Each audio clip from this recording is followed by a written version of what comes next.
আম্বেদকর জয়ন্তী তাকে শ্রদ্ধা জানিয়ে নোয়াপাড়া বিধানসভা কেন্দ্রের বিজেপি প্রার্থী অর্জুন সিং প্রচারে নেমেছিলেন। সকালে সদর বাজারের সংলগ্ন এলাকায় ভীমরাও আম্বেদকরের ১৩৫তম জন্মবার্ষিকীতে তার মূর্তিতে মাল্যদান করে দিন শুরু করেন তিনি। দলীয় কর্মী সমর্থকদের সঙ্গে নিয়ে শ্রদ্ধা জানানোর পাশাপাশি এদিন শাসক দল তৃণমূল কংগ্রেসকে তীব্র আক্রমণ শানান। তার দাবি, সাধারণ মানুষের সমস্যার সমাধানে ব্যর্থ হয়েছে রাজ্য সরকার।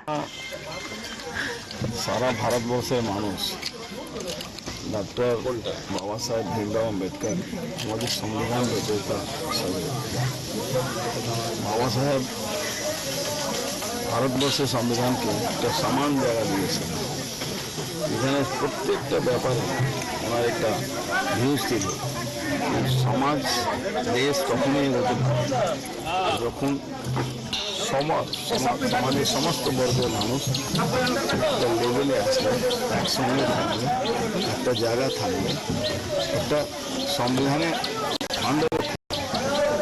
উনি সবসময় একটা কথা বলেছেন, ভারতবর্ষে ওনার বইতে স্পষ্টভাবে একটা লেখা আছে যে ভারতবর্ষের মধ্যে কোনোদিন এই দেশ বিভাজন হয়েছে, মুসলিম কোনোদিন ভারতবর্ষে থেমে থাকতে। আজকে তার প্রতিফলন আমরা দেখতে পাচ্ছি। অথচ কিছু যারা ইতিহাসকার তখন কংগ্রেসীরা ছিলেন, ওনার বক্তব্যটাকে যখন ঘুরিয়ে বলেছিলেন, উনি মুসলিম আর দলিতকে এক জায়গায় থাকতে বলেছিলেন। অথচ পাকিস্তানে যে দলিতরা ছিল, বাংলাদেশের যে দলিতরা ছিল, তারা সবাইকে আজকে ওই আমাদের স্বার্থ হল বেসিক কনসেপ্ট আমাদেরকে ভুলিয়ে দেওয়া হয়েছিল। বাবা সাহেব যেটা চেয়েছিলেন সেখান থেকে আমাদের অনেকটা বলি।